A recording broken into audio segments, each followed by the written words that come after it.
분들하고 인사하시죠. 삶의 예배를 드립시다. 다시 한번 인사하시죠. 내가 당신을 위해서 죽겠습니다.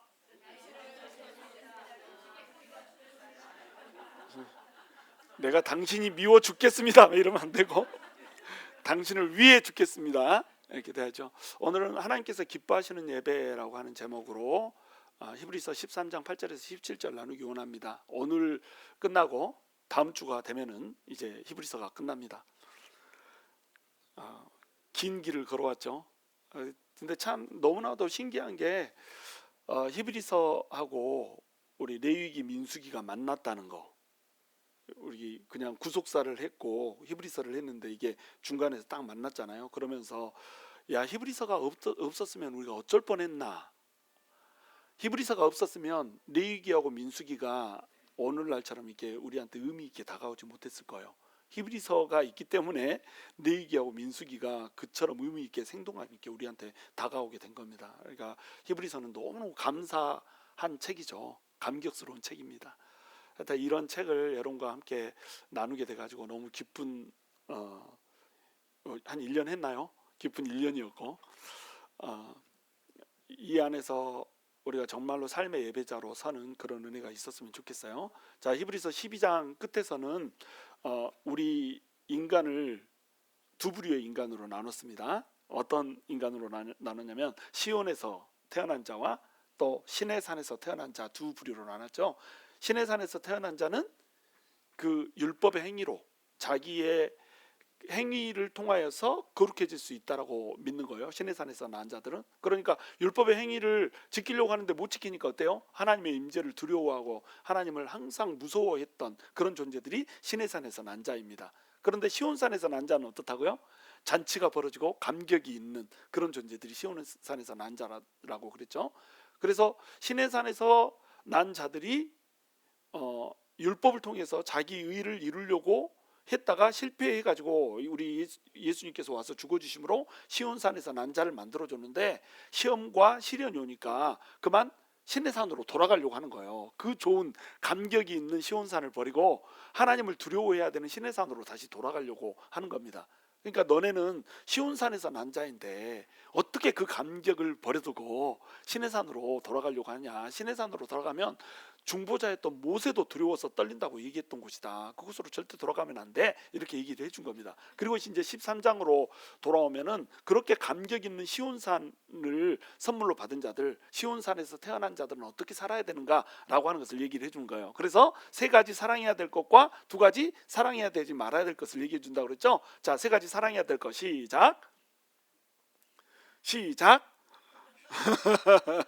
형제 자매를 사랑해야 되고, 첫 번째 가장 가까운 거 그리스도 안에서 형제 자매된 성도들을 사랑해야 됩니다. 두 번째로 손대접하기를 쉬지 말고 해야 된다고 그랬죠. 그래서 이웃들을 사랑해야 됩니다. 예수를 믿던 믿지 않던 손대접하는 것을 멈추지 않고 하면은 부지중에 천사를 대접할 수도 있다, 이런 얘기를 했죠. 특별하게 이제 복음을 전하는 그 순회 전도자들, 또 그리고 예수를 믿다가 그 출교를 당해가지고 쉴 곳이 없는 이런 나그네 된 자들, 이런 사람들을 이제 대접함으로써 우리가 천사를 부지중에 또는 예수 그리스도를 부지중에 대접할 수 있다라고 하는 거였어요. 그래서 제가 마태복음 10장의 예를 들어줬죠.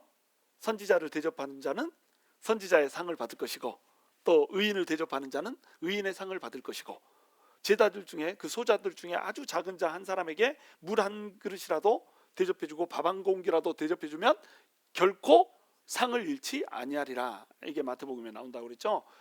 그런 겁니다. 그러니까 열심히 헌신하고 섬기는 사람을 대접을 해주면 그 상을 누가 받는다고요? 대접해주는 사람도 같이 상을 받는다는 거예요. 그러니까 손대접하기를 멈추지 말아라. 그리고 또 누구를 사랑하라고 합니까?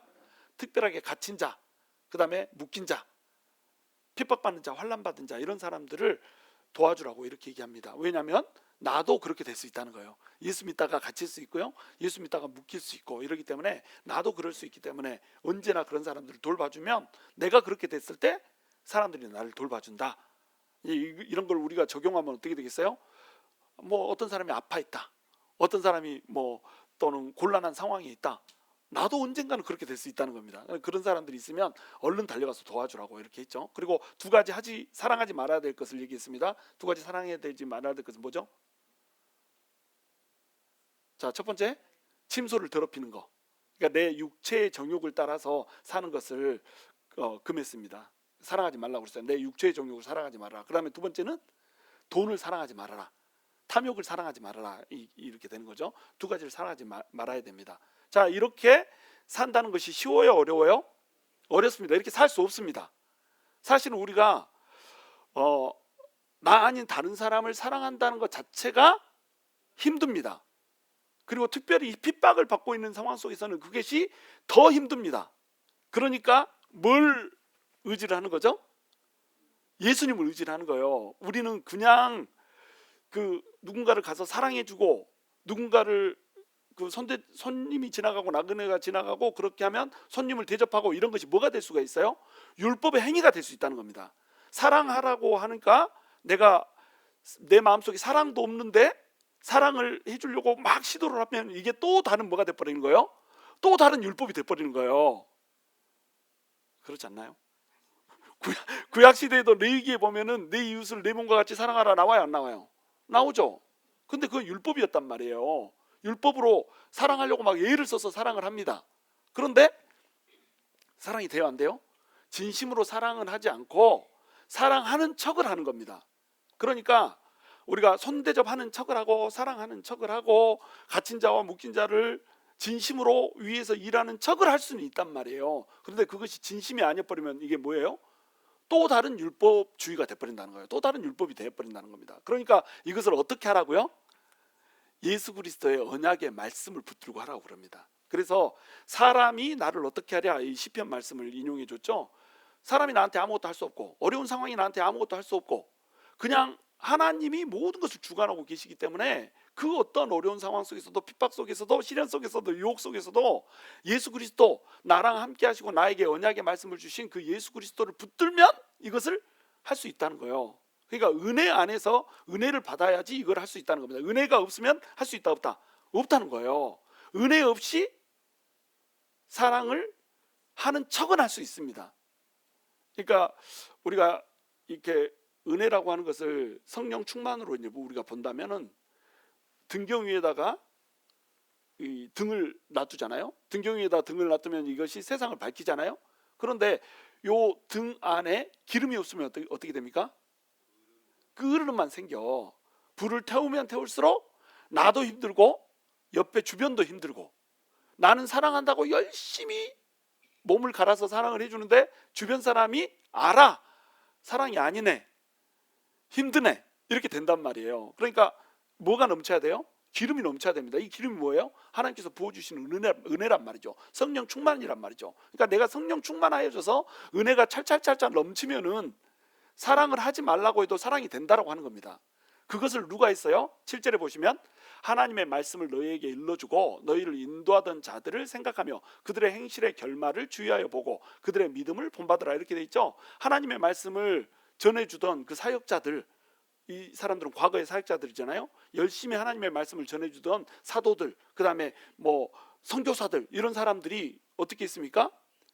행실을 보고 본받을 만한 행실을 했단 말이에요. 근데 그 행실을 보고 우리가 어떻게 할 수 있어요?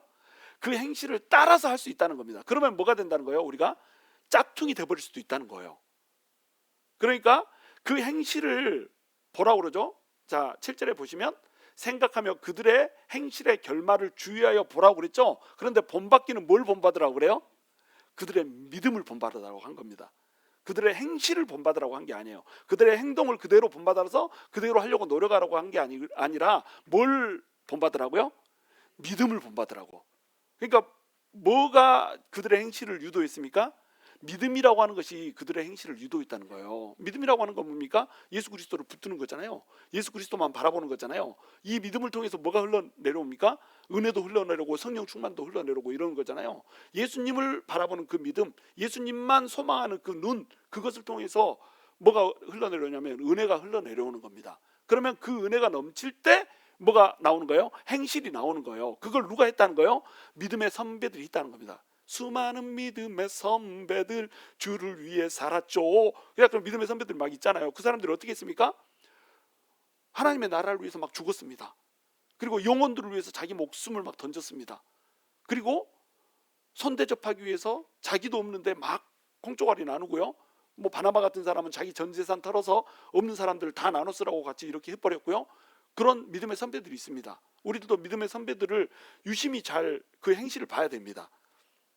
그렇죠? 어거스틴이랄지 뭐 마틴 루터랄지 그 다음에 그 저기 누구냐 존 칼벤이랄지 이런 사람들을 유심히 그 행실들을 봐야 돼요. 근데 그들의 행실을 우리가 본받으면 안 되고 뭘 본받아야 된다고요? 그들의 행실이 있게 한 믿음을 우리가 본받아야 된다라고 하는 거죠. 결국은 믿음이 행실을 만들어낸다라고 하는 겁니다. 자, 그런데 믿음이 없이 그냥 행실만 본받으려고 하면 우리가 뭐가 된다고요? 또 다른 율법주의가 돼버린다니까요. 우리가 짝퉁 신앙을 가지면 안 됩니다. 짝퉁 신앙은 뭐냐면 믿음이 없는데, 은혜가 하나도 없는데 믿음 있는 척 하는 거예요. 행동은 막 하려고 애를 쓰는데 속에는 뭐가 없어? 사랑이 하나도 없어. 은혜가 한 태기도 없다. 그러면 뭐가 되는 거예요? 열심히는 하는데 그 사람을 보고 있으면 나도 답답하고 그 사람 자신도 너무 힘들어가지고 얼굴이 까맣게 돼 있어요. 여러분 그런 사람 보신 적 있으세요? 교회에서 열심히 헌신하고 봉사하고 막 이런데 얼굴에 기쁨이 없어. 감격이 없어. 왜 그럴까요? 율법으로 하니까 그럽니다. 신의 산에서 난 자란 말이에요. 쉬운 산에서 난 자가 돼버리면 어때요? 감격이 막 넘칩니다. 막 열심히 하고 있는데요, 얼굴은 어때요? 화사해 불어. 얼굴이 꽃이 펴버려. 봄이요. 근데 열심히 섬기긴 하는데 펜다처럼 다크서클이 여기까지 내려오고 위로도 막 다크서클이 있어가지고 저것이 펜다 곰인지 사람인지 구별이 안 되버려. 그러면 그 사람은 어떤 사람인 거예요? 그 사람은 흉내를 내고 있는 겁니다. 은혜를, 짝퉁 은혜를 가지고 있는 거예요. 자, 그럴 때는 어떻게 해야 됩니까? 내가 은혜를 채울 수 있을 때까지, 성령을 충만함을 받을 수 있을 때까지 잠깐 일을 쉬어야 됩니다. 일을 하는 것이 은혜가 넘치는 게 아니에요. 기도 많이 하고 말씀 많이 읽고 이런 것이 꼭 은혜가 넘치는 게 아닙니다. 은혜가 진짜로 넘치고 믿음이 진짜로 잡혀져서 그것 때문에 행동이 자연스럽게 나와야 된단 말이에요. 사랑하기를, 형제를 사랑하기를 멈추지 않고 나그네 손대접 하는 것을 쉬지 않고 계속하고 또 갇힌 자를 계속 보살피고, 이것이 즐거워야 된다고 하는 겁니다. 제가 거기 어떤 그 홈케어 하는 분 전체 톡에 다 보내줬잖아요. 그렇죠? 그 냄새 나는 할머니들 할아버지들 막 케어를 해주는데 마스크 쓰고 막 얘기하잖아요. 할머니 잘 있었죠? 나 보고 싶었죠? 막 이렇게 하면서 할머니를 애처럼 대하잖아요. 근데 그 사람은 진짜로 할머니를 보면 애같이 생각이 된다는 거예요. 할아버지를 보면 진짜로 그렇게 생각이 된다는 겁니다. 그리고 그것이 너무 즐겁고 좋다는 거예요. 그 사람 속에 뭐가 있기 때문에 그래요? 은혜가 넘치기 때문에 그렇다는 겁니다. 그렇게 우리가 돼야 된다는 거죠. 그 사람, 우리 믿음의 선배들이 그렇게 행동을 했기 때문에 우리도 그렇게 해야 된다는 거예요. 그래서 8절에 보시면 함께 읽습니다. 시작. 예수 그리스도는 어제나 오늘이라 영원토록 동일하시니라. 갑자기 예수 그리스도가 어제나 오늘이라 영원토록 동일하시다는 말씀을 하십니다. 이게 무슨 말이냐면, 우리 믿음의 선배들이 왜 그렇게 은혜가 펄펄 넘쳐가지고 그렇게 힘든 과정 속에서도 핍박받으면서도 죽어가면서도 형제를 사랑하고 또 손대접하기를 멈추지 않고 갇힌 자들을 돌봐주는 그런 일들을 그렇게 밝은 얼굴로 할 수 있었나?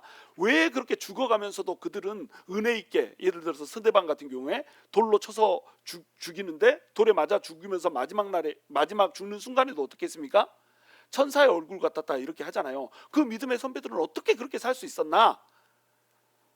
그걸 우리가 생각해 보니까 그것이 예수 그리스도 때문에 그렇다는 거예요. 예수 그리스도의 은혜를 진짜로 알았기 때문에 그렇다고 하는 겁니다. 그런데 지금 히브리 기독교인들은 예수 그리스도의 은혜를 아는 자예요, 모르는 자예요? 아는 자라는 거예요. 어제 그 스데반한테 임재하시고 역사했던 그 예수 그리스도가 오늘 히브리 기독교인들한테도 똑같이 역사하고 은혜를 주는 분이라고 하는 겁니다. 스데반은 죽고 없어졌어도 스데반을 붙들어줬던 예수님은 죽었어요, 안 죽었어요? 안 죽었어. 어제 스데반을 붙들어줬던 그 예수님은, 그리고 그 전에 갈릴리 호숫가를 누비면서 제자들과 함께 해주고 제자들을 이끌어줬던 그 예수님은 오늘 핍박받고 실현당하고 있는 히브리 기독교인들하고도 같이 하잖아요. 같이 하고 있다는 거예요. 그리고 오늘날 우리 가운데서도 그 예수 그리스도는 같이 하잖아요. 같이 하고 있다는 겁니다. 그러니까 너네 선배들이 그렇게 고통을 받으면서도 믿음 때문에 좋은 행실의 결말을 보였다라고 한다면 너희도 동일한 믿음을 갖고 있지 않냐? 어떤 믿음이냐? 시온산에서 난 믿음, 바로 예수 그리스도를 믿는 그 믿음 아니냐? 흔들리지 않는 나라를 주는 그 믿음 아니냐? 그러면 너네도 이 시련, 로마의 시련, 그리고 히브리인들의 유혹, 이것을 마땅히 이기고 견뎌야 되지 않냐? 같은 예수를 믿고 있다, 이 얘기를 하는 겁니다. 그리고 그 예수님이 너네가 그렇게 하기로 결단하고 행동하기만 하면은, 자신을 내어주기만 하면 스데반을 붙잡아줬던 것처럼 지금도 너희를 붙들어 줄 거야, 이 얘기를 하고 있는 겁니다. 오늘이나 영원토록 동일하시니라. 우리 다음 세대에 신앙을 갖게 된 모든 사람들한테도 영원토록 예수 그리스도는 동일하시기 때문에, 우리 예수님은 하나님이시니까 변함이 없으시잖아요. 회전하는 그림자도 없고 후회도 없으시잖아요. 그러니까 그 예수님이 동일하게 우리를 붙들어 준다는 거예요. 그 예수님을 붙잡고 그 예수님의 은혜 가운데서 지금 이 어려운 시기를 너네가 이겨나가라, 이 얘기를 해주고 있는 겁니다. 그리고 9절 함께 있습니다. 시작. 여러 가지 다른 교훈에 끌리지 말라. 마음은 은혜로서 굳게함이 아름답고 음식으로서 할 것이 아니니 음식으로 말미암아 행한 자는 유익을 얻지 못하였느니라.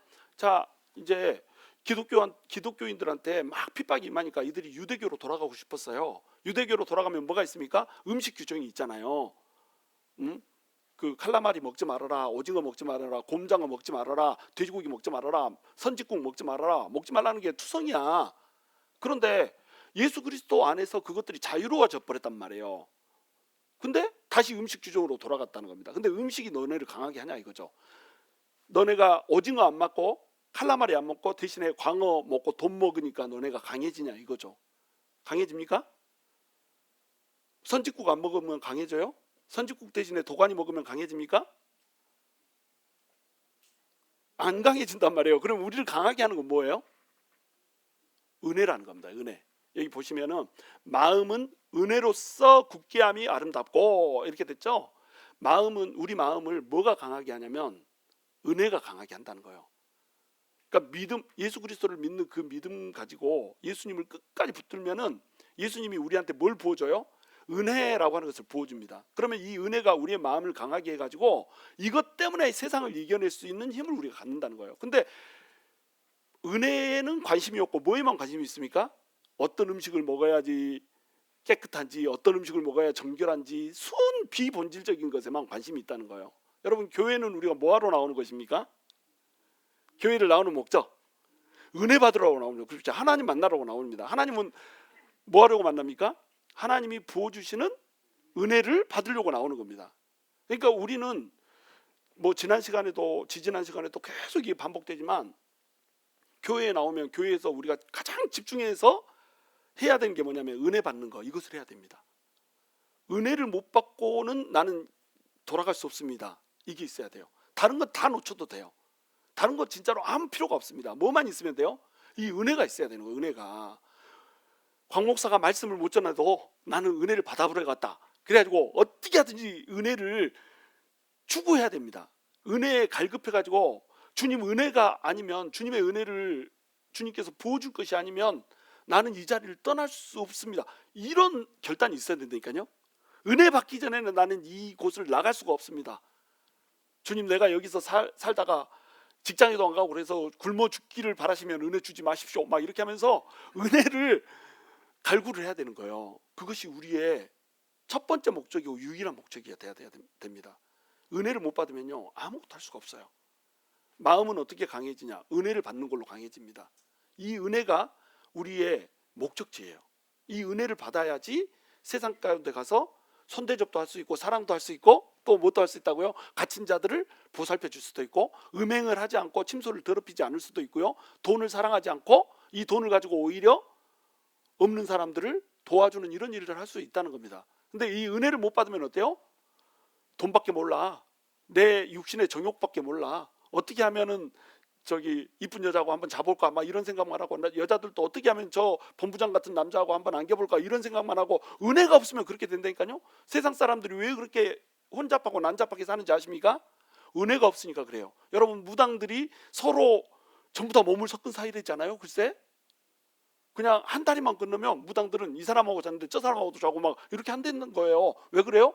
은혜가 없어서 그런 겁니다. 그러니까 은혜가 없는 종교는 반드시 성적으로 타락하게 됐고 금전적으로 타락할 수밖에 없게 됐고 도덕적으로 타락할 수밖에 없게 돼 있단 말이에요. 아니면 그 역으로 완벽하게 금욕주의로 빠져가지고 자기가 누릴 수 있는 즐거움을 아무것도 못 누리든지 둘 중으로 빠지게 이렇게 돼 있습니다. 그러니까 우리 기독교는 다른 종교하고 차이가 뭡니까?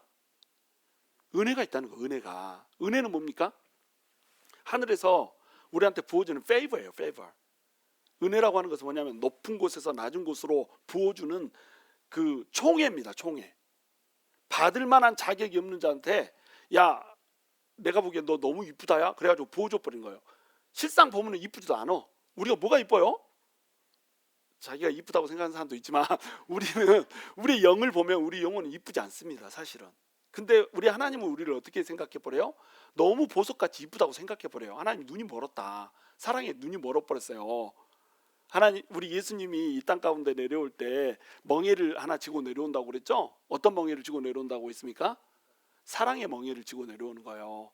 사실은 우리 주님은 율법의 멍에, 죄의 멍에 이런 것을 지실 이유가 없습니다. 죄가 없으시니까.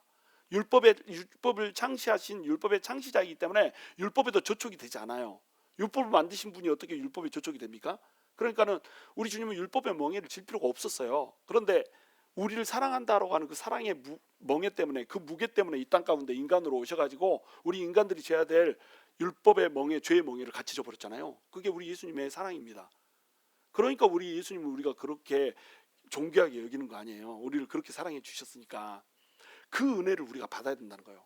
공짜로 그저 사랑의 멍에를 지고 와가지고 우리한테 그 값없이 부어주셔버린 그 은혜 때문에, 그 사랑 때문에 우리가 은혜 받은 자가 돼야 된다는 거예요. 그것을 놓치면 안 된다는 거예요.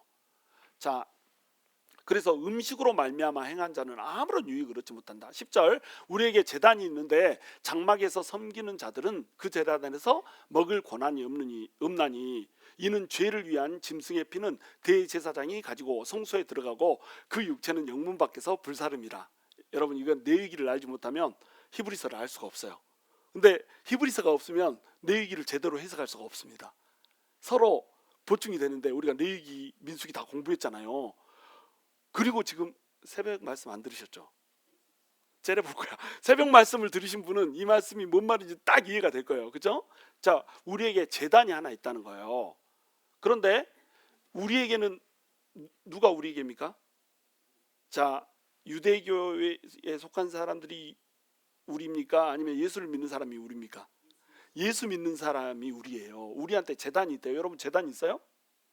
제단 어디 있어요, 여러분? 제단이? 유대교인들한테는 제단이 있었습니다. 그 제단에다가 제사를 드렸어요. 어떤 제사를 드렸습니까? 짐승의 제사를 드렸죠. 그래서 속죄제를 드릴 때에 어떻게 드리냐면 피를 제단에다 뿌리고요. 그 다음에 기름을 거기다 태웁니다. 그리고 속죄 제물은 어떻게 합니까? 속죄 제물은 우리의 모든 죄를 정가를 시키잖아요. 죄를 정가를 시킵니다. 이렇게 왼손 오른손 올려가지고 죄를 전부 정가를 시켜요. 우리 죄를 정가를 받았으니까 이 고기는 우리가 먹으면 돼요, 안 돼요? 먹으면 안 됩니다. 속죄 제물은 먹는 게 아니에요. 화목 제물은 먹습니다. 근데 속죄 제물은 왜 못 먹어요? 죄를 정가해 버렸어. 부정해. 그러니까 부정하니까 하나님의 전에서 이걸 태울 수 있어요, 없어요? 하나님의 전에서 태울 수가 없어. 그래가지고 이 제물을 어디다 갖고 가서 태웁니까? 영문 밖으로, 성 밖으로 갖고 가서, 성막이 있을 때는 진 밖으로 갖고 가서 태웠어요. 그리고 이제 가나안 땅에 정착해서는 성 밖으로, 도성 밖으로, 예루살렘 밖으로 가서 태웠어요. 근데 이것이 누구를 예표한다고요? 예수님을 그대로 예표한다는 겁니다. 우리한테도 제단이 있다는 거예요. 유대교의 제단은 성전에 있는 제단이에요. 근데 우리한테 있는 제단은 어떤 제단이냐면 십자가라고 하는 제단입니다. 그 십자가라고 하는 제단 위에 누가 올려졌어요? 제물로서 예수 그리스도가 올려졌단 말이에요. 예수 그리스도가 십자가에 못 박혀서 죽으실 때 예루살렘 성에서 돌아가셨다 1번, 예루살렘 성 밖에서 돌아가셨다 2번. 자, 어떤 게 맞아요? 2번? 확실해요? 네, 2번이 맞습니다. 골고다 산상으로 갔잖아요. 예루살렘 성 밖으로 가가지고 골고다 산상에 올라가셔서 골고다 산상에서 예수님이 십자가에 못 박혀 죽으십니다. 그것을 우리의 제단이라고 부른 거예요. 그러면 예수님께서 십자가에 못 박혀 죽으시면서 거기에서 뭐가 흘러버립니까? 예수님의 피가 흐르면서 예수님의 피에 섞여가지고 뭐가 흘러요? 은혜가 강같이 흘러버리는 거예요. 그러면 그 제단에서 우리가 뭘 먹어요? 은혜를 먹습니다. 예수님의 십자가에서 흘리신 그 피를 우리가 마시고요. 예수님께서 그 쪼개진 그 살점을 우리가 먹는 거예요. 그것을 한 단어로 표현하면 뭐예요? 은혜예요. 예수님이 우리를 위해서 흘려주신, 우리를 위해서 주신 살과 피를, 우리가 은혜를, 그것을 먹습니다. 그런데 유대교에 있는 사람들은 이 은혜를 먹을 수 있어요, 없어요? 은혜를 먹을 수 없습니다. 그들은 제단에서 속죄 제물을 먹지 않았어요. 속죄 제물을 먹지 않고 어떻게 했습니까? 이거를 기름은 태워서 하나님께 드리고 피는 제단에다 뿌렸단 말이에요. 그리고 고기는 어떻게 했습니까? 영문 밖에서 다 태워버렸어요. 그러니까 그들은 속죄 제물을 먹지 못했습니다. 그런데 우리는 어쩌다고요? 우리는 제단, 우리에게 제단이 있는데 장막에서 섬기는 자들은 그 제단에서 먹을 권한이 없어. 예수님의 살과 피를 먹을 권한이 없습니다. 그 은혜를 마실 권한이, 그 은혜를 먹을 권한이 유대교에 속한 자들은 없단 말이에요. 왜? 그들은 짐승 제사를 믿잖아요. 근데 우리는 뭘 믿어요? 예수 그리스도의 제사를 믿습니다. 예수 그리스도의 피의 혈액이 있다고 믿어요. 그러니까 우리는 마음껏 예수 그리스도가 흘려주신 그 보혈의 은혜를 마실 수 있단 말이에요. 그런데 유대교로 돌아간 사람들이 이걸 마실 수 있다 없다? 마실 수가 없다. 이는 죄를 위한 짐승의 피는 대제사장이 가지고 성소에 들어가고 그 육체는 영문 밖에서 불사름이라. 이 말을 왜 해주고 있냐면은 이것이 정확히 누구를 예표하고 있는 거예요? 예수 그리스도를 예표하고 있다는 겁니다. 영문 밖에 이 육체를 가지고 와서 불사를 났지 않냐? 그것처럼 예수 그리스도도 영문 밖으로, 성문 밖에 가서 십자가의 수치를 당하고 십자가의 능욕을 받으면서 죽으셨다. 그런데 이것을 믿는 사람들은 영문 밖에서 피를 흘려주신 예수 그리스도의 그 은혜를 먹고 마실 수 있지만, 이것을 믿지 못한 사람들은 여전히 동물 제사를 드리면서 은혜라고 하는 것을 먹지를 못한다. 은혜 밖에 있으니까 이들은 어떻다? 제사를 백날 주구장창 드려도 얘들은 죽는다. 이런 뜻인 겁니다. 그러니까 우리도 예수 그리스도가 영문 밖으로 나가서 영문 밖에서 피를 흘려줬잖아요. 그 전에는 영문 밖으로 가서 불을 태운 이유가 뭐였어요? 속죄제에 우리 이제 죄를 정가를 시켰습니다. 정가를 시키면은 기름은 하나님이 받았단 말이에요. 피도 하나님이 받았어요. 기름은 가장 소중한 거라고 생각되기 때문에, 가장 귀한 것이라고 생각되기 때문에 하나님 받았고요. 피는 죄를 속하는 거라고 생각됐기 때문에 하나님께서 그거 제단에다 뿌려서 우리 죄를 용서했습니다. 그런데 죄를 정가한 그 육신은 어떻게 했다고요? 영문 밖으로 가서 태웠다니까요. 그것이 제사였습니다. 그런데 우리 예수님이 그 예표된 그대로 어떻게 했냐면 영문 밖으로 가가지고 이 불살랐단 말이에요, 자기를. 그런데 이 유대교에서의 이 제사, 구약의 제사와 신약의 제사에 명확한 차이가 하나 있습니다. 그건 뭐냐면 죄를 정가받았기 때문에 부정하여서 영문 밖으로 갔단 말이에요. 이 예루살렘을 부정하게 만들 수 없으니까 영문 밖으로 가서 영문 밖에서 이걸 태웠단 말이에요. 그런데 예수님은 영문 밖에 가가지고 피를 흘려버린 겁니다. 그러니까 어떻게 돼버렸어요? 영문 밖이 거룩해져 버린 거예요. 예수님의 피를 영문 밖에서 흘려버렸잖아요. 그리고 은혜를 영문 밖에서 부어줘 버렸잖아요. 그러니까 어떻게 돼버렸어요? 그 전에는 영문 안에 있는 그 성소에, 성전에, 성막에 그 제단이 거룩했다면, 그 지성소가 거룩했다면, 지금은 어디가 거룩해 버려요?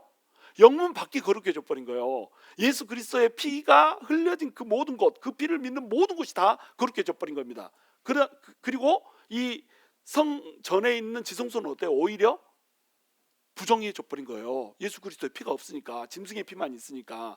이해가 되시나요? 역전이 이루어져 버린 겁니다. 그런데 자꾸 영문 밖에서 예수님이 피를 흘려줬는데 이 사람들은 어디로 들어가려고 그래요? 영문 안으로 들어가서, 성소 안으로 들어가서 성소에서 짐승 제사를 다시 드리려고 한단 말이에요. 이러면은 은혜 안으로 들을 수 있다 없다? 은혜 안으로 못 들어온다, 망한다, 죽는다, 이 얘기를 하고 있는 겁니다. 자, 유대교로 다시 들어가면 너네는 계속 짐승의 피를 가지고 그 성소에 머무르려는 그런 시도를 할 수밖에 없는데, 그렇게 살면은 예수 그리스도의 피의 은혜를 너네가 볼 수가 없어. 왜냐하면 예수 그리스도는 영문 밖에서 피를 흘렸잖냐. 도성에 머물지 말고 영문 밖으로 나가야 되는 거야. 이 얘기를 해주고 있는 겁니다. 이건 무슨 말입니까? 그들이 살려고, 안전을 위해서, 평화를 위해서 어떻게 하려고 그랬어요? 자꾸 유대교로 돌아오려고 하는데 그것을 영문 안으로 들어오는 걸로 표현을 해놓은 거예요. 그러면 이제 결국 어떻게 됩니까? 이 세상을 하나님이 장차 오셨을 때 어떻게 한다고 그래요? 한번 크게 흔들어 버린다고 그러잖아요. 이 세상 전체를 흔들어 버린다고 그러잖아요. 흔들어 버릴 때 흔들리지 않는 부위가 있습니다. 그게 어디죠? 예수 그리스도를 믿는 사람들이 서 있는 곳. 이곳은 흔들리질 않아요. 근데 나머지는 어떻게 됩니까? 전부 흔들려서 무너져 버린 겁니다. 그러니까 영문 안으로 너네가 들어가서 유대교에서 평안을 얻으려고 하고 안식을 얻으려고 하면 너네는 전부 망한다, 이 얘기를 하는 겁니다. 예수님은 어디 있기 때문에? 영문 밖에서 피를 흘렸기 때문에. 이해가 되나요?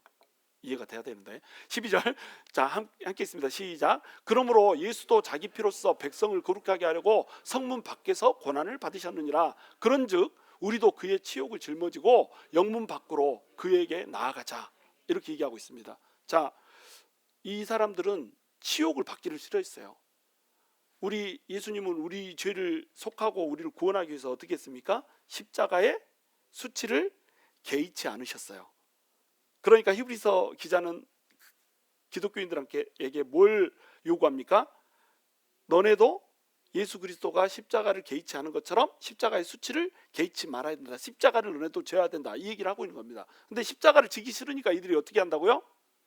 다시 유대교로 돌아온다고요. 다시 유대교로 들어와 버리는 것을 뭘로 표현했다고요? 영문 안으로, 성 안으로, 그 세이프티 존으로, 컴포트 존으로 들어오는 곳으로 이렇게 표현을 해놨다는 거예요. 근데 그렇게 살지 말고 진짜로 너희가 흔들리지 않는 나라를 받았으므로 흔들리지 않는 나라, 백성답게 흔들리지 않는 나라로 들어가라는 거예요. 근데 그 흔들리지 않는 나라는 어디 있다는 거예요? 예수 그리스도가 피를 흘린 그곳에 있다는 겁니다. 그곳은 어디입니까? 영문 밖이라는 거예요. 우리가 안전하다고 생각되는 그 부분을 벗어나서 십자가를 지는 삶에 뭐가 있다는 거예요? 안전함이 있다는 겁니다. 우리 예수를 믿으면서 어떻게 합니까?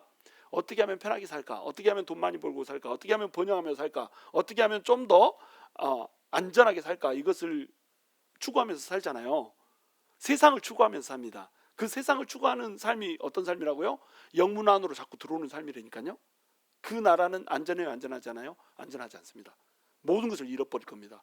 전부 지진이 와서 하나님께서 한번 흔들어 버릴 때 전부 흔들려 가지고 땅 밑으로 고라처럼 꺼져 들어가게 될 겁니다. 근데 영문 밖으로 나가는 사람이 있단 말이에요. 컴포트 존을 벗어나서 기꺼이 하나님께서 걸으셨던 그 길, 예수께서 걸으셨던 그 십자가의 길, 그 길을 걷겠다고 달려나가는 사람들이 있더라는 겁니다.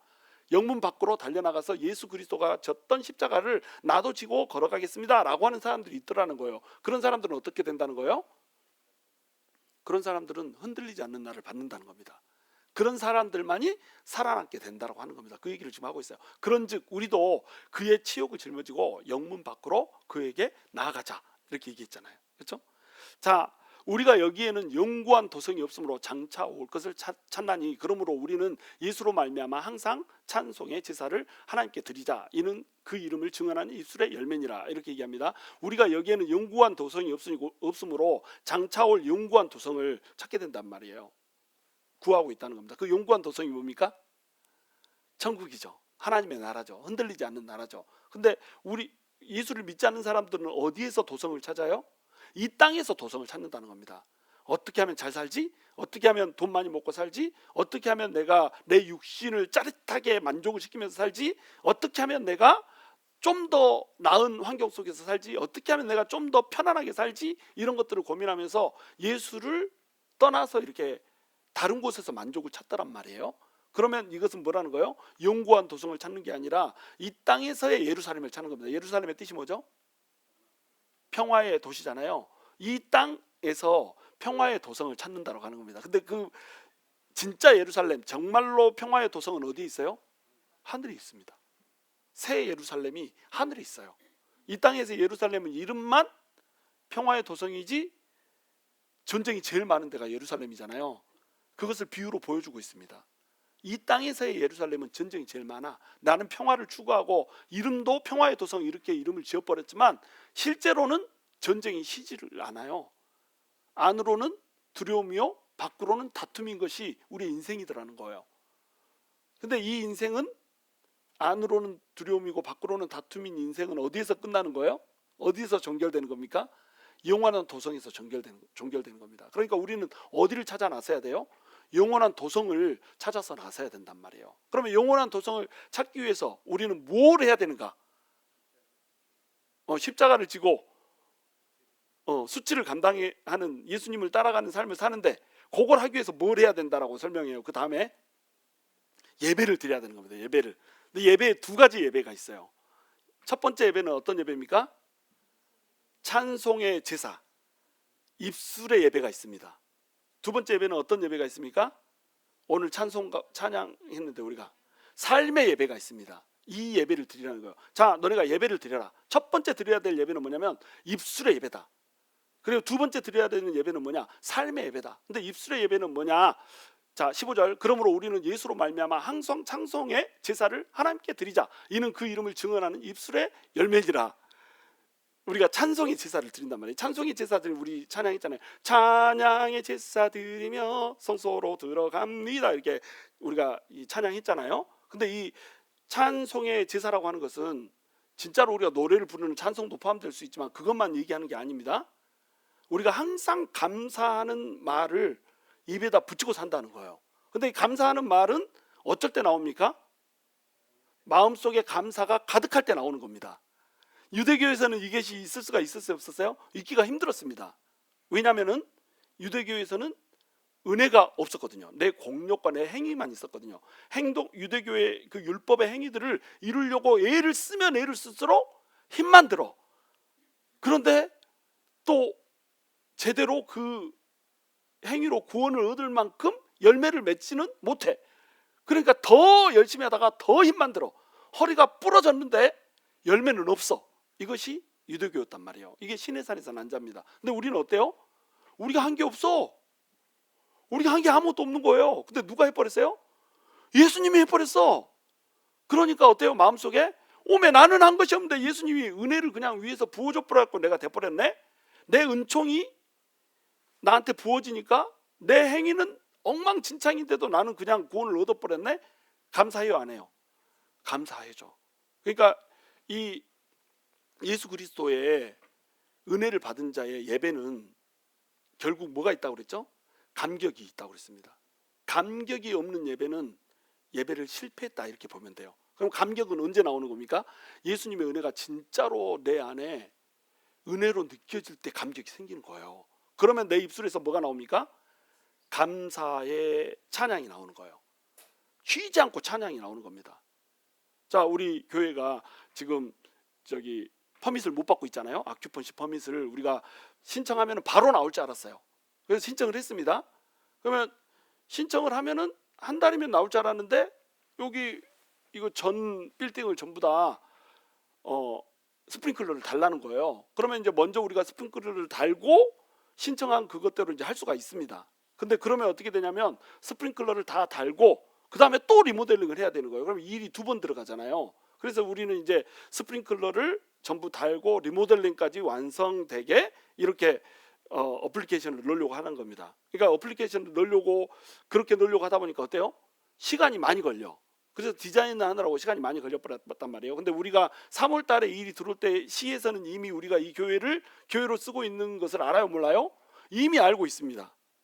왜냐면은 여기 앞에다가 우리가 리빙 스프링 워십 이렇게 달아버렸거든. 그걸 보고 너네 비즈니스 오픈했더라?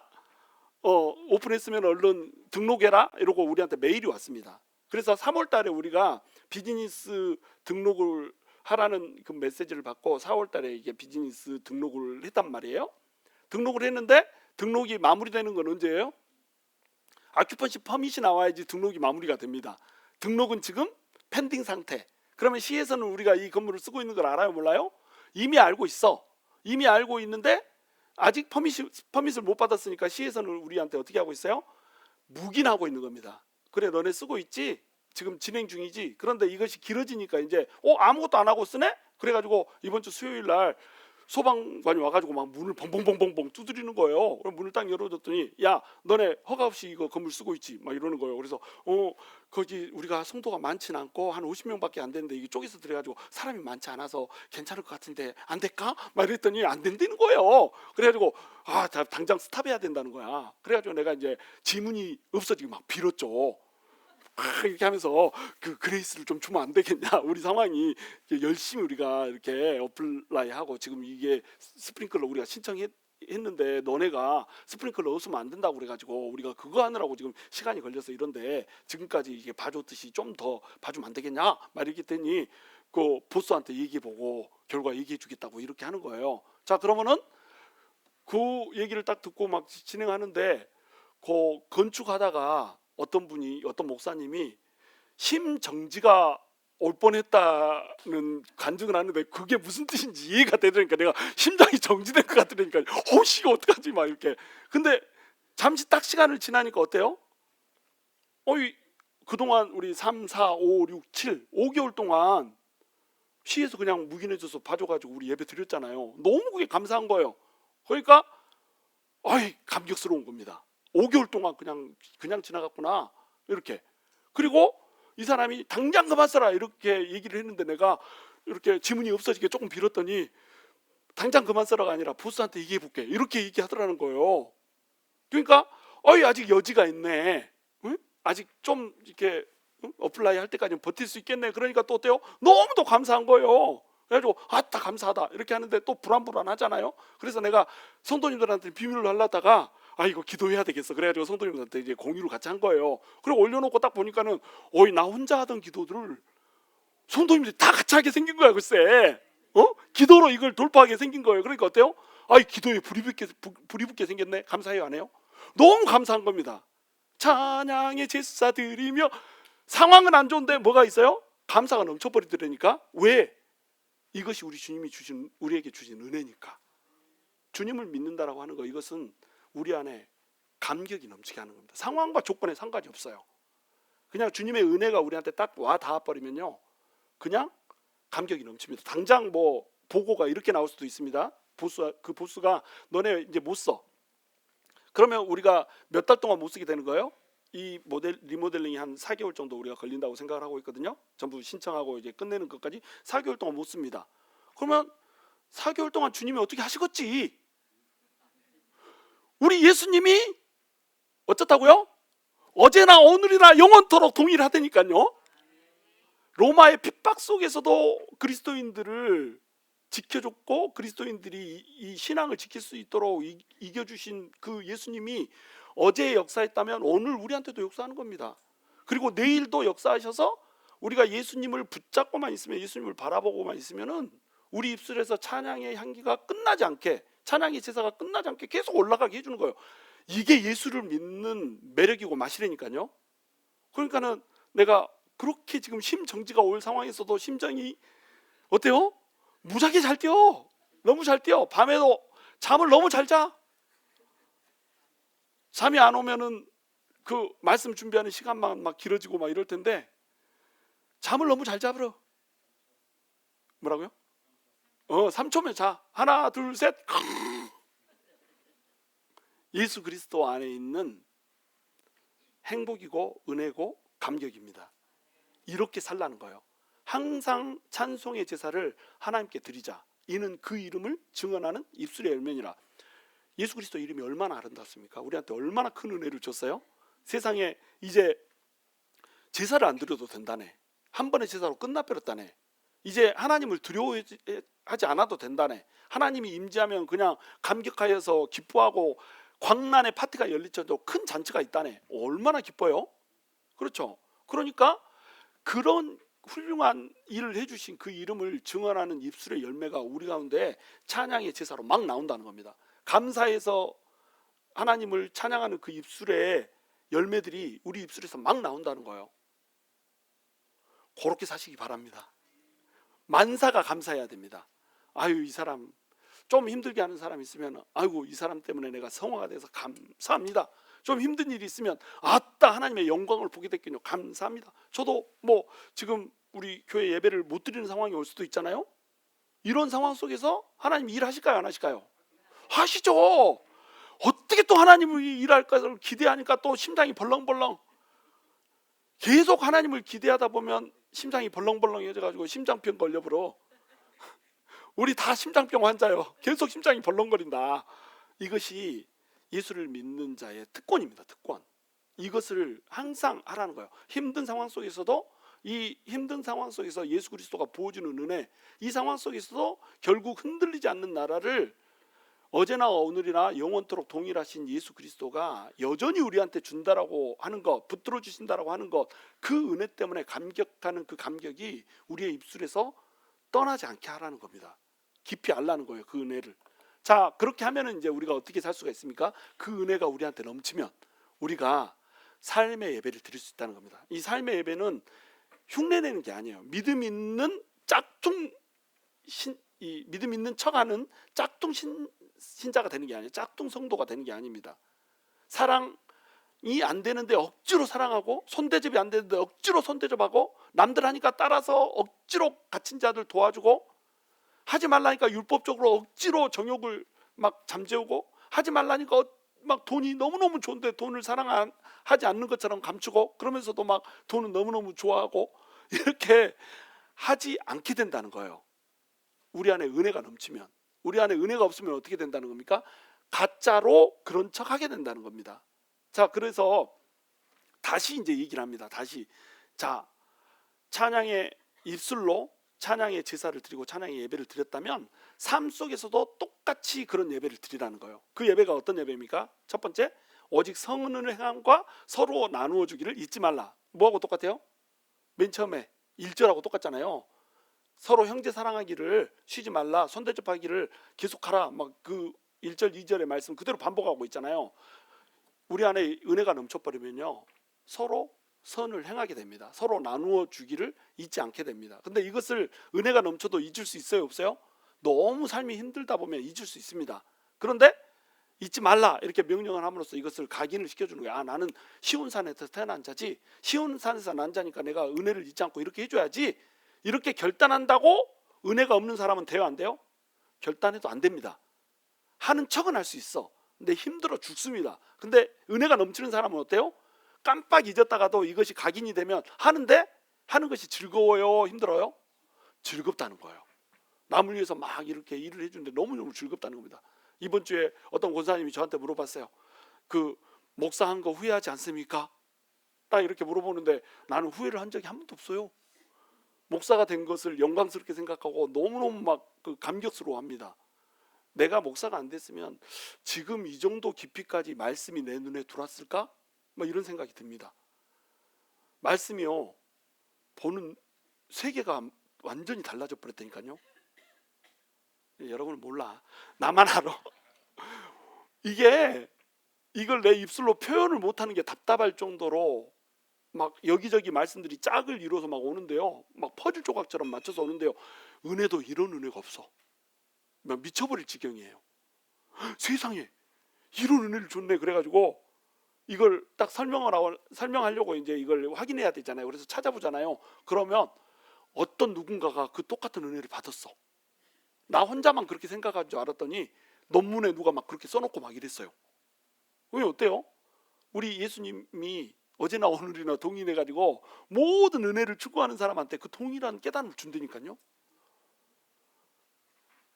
자, 16절 오직 선을 행함과 서로 나누어 주기를 잊지 말라. 하나님은 어떤 제사를 기뻐한다고요? 이 같은 제사를 기뻐하느니라. 어떤 제사? 삶으로 드리는 제사. 입술로는 찬양이 쉬지 않고, 감사가 쉬지 않고, 아, 하나님 감사합니다, 진짜로 감사하니까, 진짜로 막 감격이 넘치니까, 오, 하나님 감사합니다, 오, 이것도 감사하고, 세상에 이것도 감사하고, 성도들은 왜 이렇게 잘생겼는지, 생명샘 교회는 왜 이렇게 이쁜 사람만 보내주는 거예요, 얼굴만 봐도 행복하네. 그렇게 입술에서 막 고백이, 거짓말 같아요? 침을 좀 발라야 되나? 막 감사가 넘치는 겁니다. 그렇죠? 그리고 행동으로는 어때요? 행동으로는 막 서로 사랑해주고 아껴주고 안아주고 나누어주고 막 이렇게 산다는 거예요. 근데 하나님이 뭘 기뻐한다고요? 이렇게 사는 그것을 제사로 받고 기뻐한다는 거예요. 이제 동물 제사 필요 없다는 거예요. 제사는 예수님이 드려버렸고, 예수님이 영문 밖으로 십자가 지고 나가서 이 능욕을 당한 것처럼 너네도 힘들고 어렵지만 십자가를 지고 이 일을 하는 것을 즐거워하라는 겁니다. 기쁘게 하라는 겁니다. 그러면 하나님이 이것을 어떻게 한다고요? 기뻐 받으신다는 거예요. 하나님이 기뻐 받으시는 제사는 어떤 제사라고요? 입술로 드리는 감사와 찬양의 제사, 삶에서 드리는 삶의 실천의 제사, 이것을 우리 하나님 기뻐한다는 거예요. 자, 그리고 17절 함께 있습니다. 시작. 너희를 인도하는 자들에게 순종하고 복종하라. 그들은 너희 영혼을 위하여 경성하기를 자신들이 청산할 자인 것 같이 하느니라. 그들로 하여금 즐거움으로 이것을 하게 하고 근심으로 하게 하지 말라. 그렇지 않으면 너희에게 유익이 없느니라. 16절까지 선을 행하고 나누어 주라고 딱 얘기하더니 갑자기 17절에 가가지고 어떤 얘기를 하냐면 목사한테 잘해라 이런 얘기를 하고 있습니다. 이 얘기를 왜 했을까요? 이 얘기는 여기서 왜 하고 있을까요? 이 얘기를 하고 있는 이유가 뭐냐면 너희를 인도하는 자들은 어떤 사람이냐면 너희 영혼을 위해서 영혼을 맡았으니까 청지기로 영혼을 맡았습니다. 그러니까 내가 끝까지 이 영혼들을 잘 감당하겠습니다. 그렇게 해가지고 늘 깨어서 어떻게 한다는 거예요? 기도한다는 겁니다. 영혼들을 위해서 이 영혼은 이렇게 해주시고 이 영혼은 이렇게 해주시고 이 영혼이 성장하게 해주시고 이 영혼은 조금 힘들어하는데 이 상황을 극복해 주시고 이 영혼은 직장이 오랫동안 안 돼가지고 힘들어하는데 이거 뚫어주시고 이 영혼은 재정이 힘들어서 정말로 그 먹을 것이 없고 막 이런데 이 영혼의 재정을 뚫어주시고 이 영혼은 몸이 아파가지고 그 질병 때문에 힘들어하는데 주님께서 치유의 은혜를 부어주셔가지고 치유해 주시고 이름 하나하나 불러가면서 목사가 기도를 해준다는 겁니다. 깨어서 경성하여서 자기가 마치 청산할 것처럼 이렇게 정성껏 충성스럽게 영혼을 다스리지 않으면 이 목회자는 어떻게 되는 거예요? 청산을 할 때 너 왜 그따구로 했어? 이런 소리를 듣는다는 겁니다. 그러니까 우리 성도들의 영혼을 돌보는 것을 목회자는 어떻게 돌본다는 거예요? 청산할 것처럼. 세상 끝날에 예수님 앞에 서가지고 내가 너한테 이 영혼들을 맡겨줬는데 그 영혼들 어떻게 했는지 한번 계산해보자. 자, 계산해봐. 누구 이름 딱 대고 너 어떻게 대했냐? 너 그 사람한테 언제 성질내고 막 야단쳤지? 자, 이 사람 어떻게 되었냐? 그 사람 아플 때 너 찾아가 보지도 않았지? 너 이 사람 어떻게 되었냐? 그 사람 배고플 때 너 밥 한 끼도 안 사줬지? 이렇게 하면서 전부 청산을 한다는 겁니다. 이것을 목회자는 어떻게 된다? 알아야 된다. 그래가지고 청산할 것처럼 하나님 앞에 청산해야 되는 대상이기 때문에 내 모든 신경과 모든 정신을 다 쏟아서 육신까지 다 쏟아서 성도들을 이렇게 해줘야 된단 말이에요. 그러면 목사는 이런 사람이기 때문에 이런 사람을 어떻게 해야 된다는 거예요? 순종하고 복종하고 이 사람이 고민하지 않게 즐거움으로 이것을 감당하게 이렇게 만들어주라는 겁니다. 왜 이 얘기를 해놨냐면요. 자, 그냥 성도들은 청산할 자인 것처럼 서로를 위해서 막 이렇게 해줘요, 안 해줘요? 그렇게 안 해줍니다. 목사가 성도들을 생각하는 만큼 성도들은 성도들끼리 생각 안 해줘요. 무슨 얘기인지 이해가 되시나요? 성도들끼리 서로 사랑할 수 있습니다. 근데 목사가 자기 양을 사랑하는 만큼은 사랑해 줄 수 있다 없다? 사랑해 줄 수 없습니다. 그러니까 목사한테 잘해라 이 얘기는 무슨 얘기냐면 너네를 위해서 깨어서 경성하는 자한테 못해주면 다른 사람한테 어떻게 하겠냐? 이런 뜻이 되는 거예요. 결국 이걸 적용하면 어떻게 되냐면 곁에 있는 사람한테 잘하라는 걸로 적용이 될 수가 있습니다. 자, 우리 집안에 이제 남편과 아내가 있습니다. 둘이 막 그 개하고 닭 싸우듯이 막 싸워요, 맨날. 그런데 남편하고 어떤 그 집사님하고 되게 친하게 잘 지내요. 남편이 이제 불치병에 걸려버렸어. 그러면 이 불치병에 걸린 남편을 옆에서 병수발해 줄 사람은 누구예요? 그 친구가 아닙니다. 아내입니다. 그리고 남편이 건강이 상할까봐 닭 잡듯이 이렇게 싸우긴 해도 그 남편한테 보약 한 재라도 갖다가 지어주면서 장어 하나라도 갖다가 놔주면서 이렇게 해주는 건 누구예요? 아내라는 겁니다.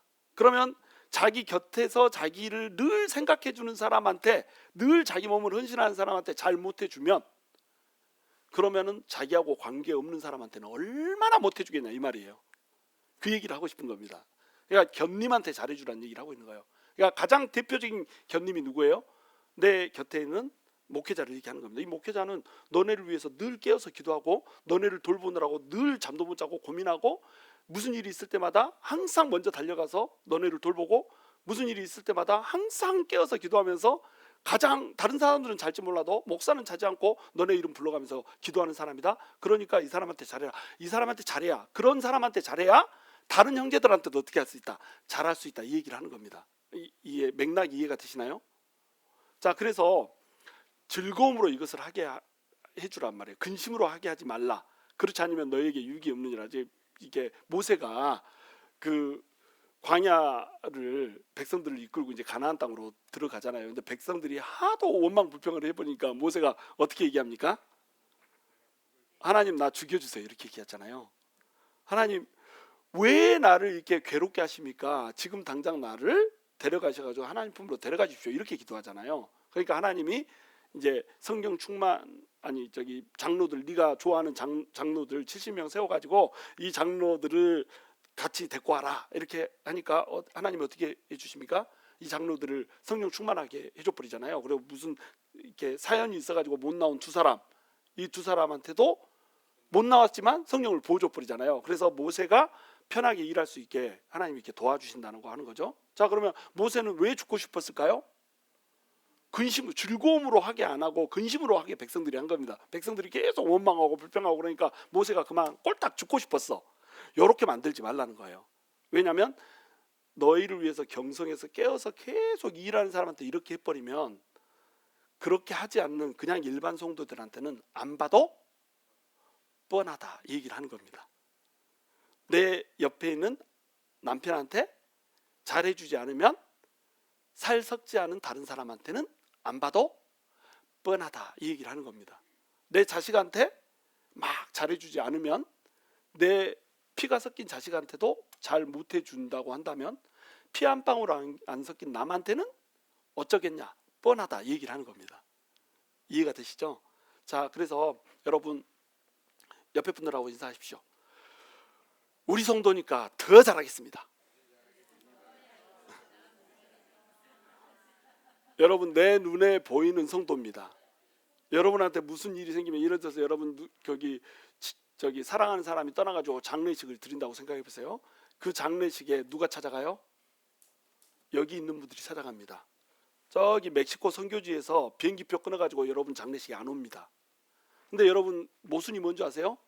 멕시코 선교한다면은 막 눈물 짜면서 막 기도하면서 선교비 내고 막 이렇게 합니다. 근데 우리 성도들끼리는 어떻게 해요? 아무것도 아닌 거 가지고 머리 뽑아봅니다. 머리를 다 쥐어 뜯어버려. 이거 엄청난 모순이잖아요. 서로 얼굴 맞대고 있잖아요. 서로 늘 주일마다 얼굴 맞대고 우리가 살고 있잖아요. 그러면 얼굴을 맞대고 살고 있으니까 어떤 경조사가 있을 때마다 서로 도와준단 말이에요. 힘들면 또 어떻게 합니까? 죽 한 그릇이라도 써서 갖다 주고 그렇게 하잖아요. 그죠? 그러면 내 곁에서 그렇게 내가 힘들 때 뭔가를 해줄 수 있는 사람한테 잘해줘야 되는 거예요. 근데 그 사람한테는 맨날 틱틱대고 막 욕하고 갈구고 막 이렇게 하면서 선교할 때는 또 멕시코에 선교하니까 막 눈물 질질 흘리면서 막 콧물 질질 짜면서 여기에다는 막 선교지에 돈 보내고 막 이렇게 한단 말이죠. 그게 모순이라는 겁니다. 내 곁에 있는 사람한테 먼저 못 해주는데 멀리 한 번도 얼굴도 안 본 사람한테 잘해주는 거 위선 아니에요? 위선이잖아요. 그러니까 내 곁에 있는 사람한테 먼저 잘해주는 그 마음을 가지고 이것을 확장시켜야지 이거 위선이 안 되는 거예요. 근데 그것을 어떻게 해야지 감당할 수 있다고요? 그런 사람이 어떻게 해야 될 수 있다고요? 은혜가 충만해야 될 수 있다는 겁니다. 예수 그리스도가 영문 밖으로 나가서 우리를 위해서 피를 흘려주셨다라고 하는 그 은혜가 내 심장을 벙벙하게 채워버려야, 그 사랑이 우리 안에 넘쳐야, 그 예수를 바라보는 믿음이 우리 안에 넘쳐야 우리가 비로소 어떻게 할 수 있다는 거예요? 사랑하는 척 하는 게 아니라 사랑할 수 있고요, 섬기는 척 하는 게 아니라 섬길 수 있다라고 하는 겁니다. 그 은혜가 없으면 우리가 끌림이 나는 등잔이 돼가지고 빛은 못 내고 사람들 숨만 막히게 하는 그런 사람이 되어버릴 수 있다는 거예요. 자, 오늘 말씀했습니다. 여러분, 우리는 형제를 사랑해야 됩니다. 손대접해야 됩니다. 그리고 또 갇힌 자들 돌보고 메인 자를 돌봐야 됩니다. 그리고 우리 정욕을 잠재울 수 있어야 되고요, 우리 욕심도 잠재울 수 있어야 됩니다. 근데 이것은 어쩔 때만 가능하다고요? 예수 그리스도의 은혜, 그 은혜가 우리를 채울 때만 가능합니다. 여러분, 이것이 힘들다고 느껴질 때 스탑하십시오. 남을 섬기고 사랑하고 이것이 힘들다고 생각할 때 억지로 쥐어짜서 하지 마시고 스탑하십시오. 그리고 뭐에 집중해야 되냐면 은혜를 받는 일에 집중해야 됩니다. 은혜 없이 성령 충만 없이 누군가를 위해서 내가 빛을 발하려고 하잖아요. 사람들을 힘들게만 할 뿐입니다.